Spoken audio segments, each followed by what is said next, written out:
আন্দোলন শুরু হয়েছে। এই আন্দোলনের মাধ্যমে বাংলার জমিন থেকে তাগুত উৎখাত হয়ে ইসলামী ইমারত প্রতিষ্ঠা হবে ইনশাআল্লাহ।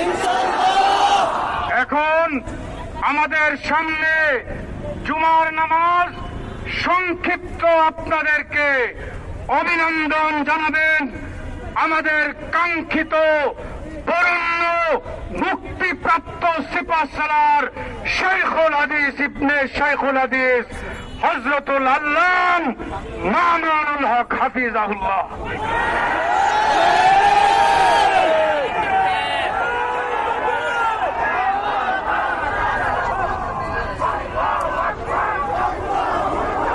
আসসালামু আলাইকুম ওয়া রাহমাতুল্লাহ। আলহামদুলিল্লাহি ওয়া কাফা ওয়া সালামুন আলা ইবাদিহিল্লাযীনা ইসতাফা। আম্মা বা'দ, ফাআউযু বিল্লাহি মিনাশ শাইতানির রাজীম। বিসমিল্লাহির রাহমানির রাহিম। লা তাসরিবা আলাইকুমুল ইয়াওম ইয়াগফিরুল্লাহু লাকুম ওয়া হুয়া আরহামুর রাহিমিন। সাদাকাল্লাহুল আযীম। সমবেত প্রাণপ্রিয় তৌহিদি জনতা, বিভিন্ন স্তরের ধর্মপ্রাণ মুসলমান ভাই ও বন্ধুগণ, ছাত্র বন্ধুগণ এবং প্রিয় এলাকাবাসী, আল্লাহ পাক রব্বুল আলামিনের শুকরিয়া আদায় করি। আল্লাহর দ্বীনের কথা বলার অপরাধে, আল্লাহর দ্বীনের বিজয়ের ঝান্ডা এবং কেতন উড্ডীন করার প্রত্যয় ব্যক্ত করার অপরাধে, আল্লাহর জমিনে আল্লাহর দ্বীন প্রতিষ্ঠার আন্দোলনের অপরাধে আমরা অনেক ভাই কারারুদ্ধ হয়েছিলাম। পর্যায়ক্রমে সকলেই আলহামদুলিল্লাহ জিন্দানখানার লৌহ প্রাচীর ভেদ করে মুক্ত জীবনে ফিরে এসেছেন। সর্বশেষ আজ আমার মুক্তির মধ্য দিয়ে 2021 সালে হেফাজতে ইসলাম বাংলাদেশ এবং এদেশের আলেম সমাজের উপর ইতিহাসের অন্যতম এক গভীর ষড়যন্ত্র এবং চক্রান্ত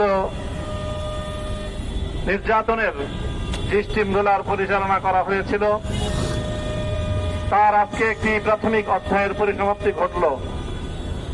আমরা স্পষ্ট ভাষায় বলতে চাই, আমাদের উপর জুলুম করা হয়েছে, আমরা নির্যাতিত, অন্যায়ভাবে আমাদেরকে কারারুদ্ধ করা হয়েছে, বুলেটের আঘাতে আমাদের ভাইদেরকে হত্যা করা হয়েছে।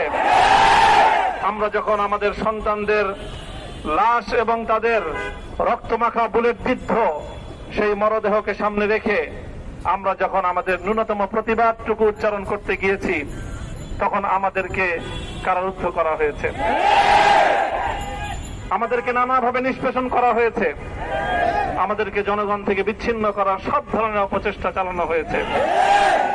আমি আজ এই মুহূর্তে আমার এই মুক্তি উপলক্ষে আমি বলতে চাই, আমাদের উপর জুলুম করা হয়েছে, এটাকে আমরা সহ্য করে নিলাম। আমাদের ভাইদেরকে হত্যা করা হয়েছে, সেটাও সহ্য করে নিলাম। আমরা আমার সন্তানের লাশ কাঁধে তুলে নিয়েছি, সেটাকেও আমি হাসি মুখে বরণ করে নিলাম। আমাদেরকে অপমান এবং লাঞ্ছনার সব ধরনের ষড়যন্ত্রের সম্মুখীন হতে হয়েছে, সেটাও আমরা হাসি মুখে বরণ করে নিয়েছি। কিন্তু আল্লাহর জমিনে আল্লাহ এবং তার রাসূলের কোন সম্মান এক মুহূর্তের জন্য আমরা বরদাস্ত করি না।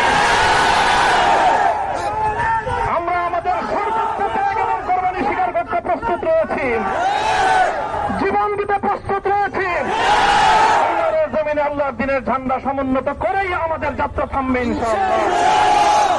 হয়তো শাহাদাত, নয়তো খেলাফত ইনশাআল্লাহ। আল্লাহর জমিনে খেলাফত প্রতিষ্ঠার যে আওয়াজ আজ পৃথিবীর দিকে দিকে উচ্চারিত হচ্ছে, সে আওয়াজ বাংলার জমিনে খেলাফতের এই আন্দোলনকে চূড়ান্ত গন্তব্যে পৌঁছাবে ইনশাআল্লাহ। আমি বাংলাদেশের আলেম সমাজ, হেফাজতে ইসলাম বাংলাদেশ সহ, বাংলাদেশ খেলাফত মজলিস সহ সকল ভ্রাতৃপ্রতিম সংগঠন, সকল ধর্মপ্রাণ, ইসলামপন্থী বিভিন্ন ছোটখাটো মতভেদ, মতবিরোধ, মত পার্থক্যের ঊর্ধ্বে উঠে যারা এলায়ে কালিমাতুল্লাহর এই এক বাণীতে বিশ্বাসী, আল্লাহর জমিনে আল্লাহর দ্বীন কায়েম করতে চাই। আমাদের তাআলাউ ইলা কালিমাতিন সাওয়াইন বাইনানা ওয়া বাইনাকুম, এই এক মন্ত্রে উজ্জীবিত হয়ে আল্লাহর দ্বীনের ঝান্ডা সমুন্নত করবার এই আন্দোলন এবং সংগ্রামে আমি নিজেকে উৎসর্গ করার ঘোষণা করছি। এবং আমার সকল ভাইদেরকে, আমি সকল উলামায়ে কেরামকে এবং ধর্মপ্রাণ মুসলমানদেরকে, ইসলামী নেতৃত্বকে ঐক্যবদ্ধভাবে এই সংগ্রামের ঝান্ডা সমুন্নত করবার, ধারণ করবার আহ্বান জানাচ্ছি।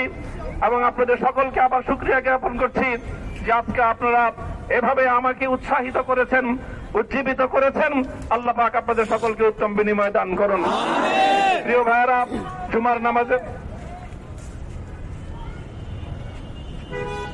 জুমার নামাজের একেবারে ঠিক আগ মুহূর্ত।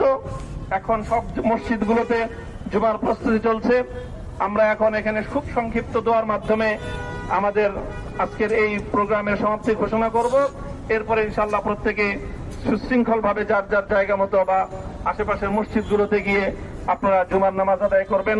আমি আবারও বলছি, আমি আমার আলোচনার শুরুতে কোরআনে পাকের সেই আয়াতটুকু তেলাওয়াত করেছিলাম, হযরত ইউসুফ আলাইহিস সালাতু ওয়াস সালাম কারামুক্তি এবং প্রকৃত যারা অন্যায়কারী ছিল সেই অন্যায়কারীদের স্বরূপ ওনার সামনে উন্মোচিত হয়ে যাওয়ার পর, জাতির সামনে তাদের স্বরূপ উন্মোচিত হয়ে যাওয়ার পর তিনি যে কথা বলেছিলেন, আমিও নবী ইউসুফ আলাইহিস সালাতু ওয়াস সালামের অনুসারী হিসেবে তার সুরে সুর মিলিয়ে, কণ্ঠে কণ্ঠ মিলিয়ে কথাই বলতে চাই, লা তাসরিবা আলাইকুমুল ইয়াউম, ব্যক্তিগত আক্রোশের প্রতিশোধ আমরা কারো কাছ থেকে গ্রহণ করব না।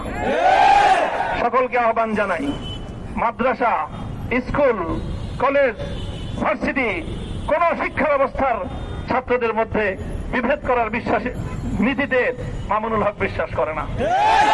আসো, স্কুলের ছাত্র আসো, আমার মাদ্রাসার ছাত্র পাশে দাঁড়াও, কলেজ থেকে আসো, ভার্সিটি থেকে আসো, তোমরা হাতে হাত মিলাও, ইনশাআল্লাহ দেশের স্বাধীনতা অক্ষুণ্ণ থাকবে। এদেশের ইসলাম এবং হাজার বছরের যে সাধনা সংগ্রাম, সেই সংগ্রাম বিজয়ী হবে ইনশাআল্লাহ।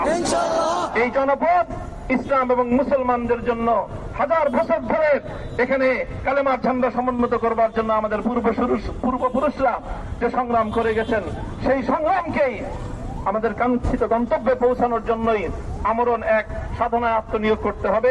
সেই আহ্বান আমি সকলের প্রতি ব্যক্ত করছি। ও আখিরু দাওয়ানা আলহামদুলিল্লাহ।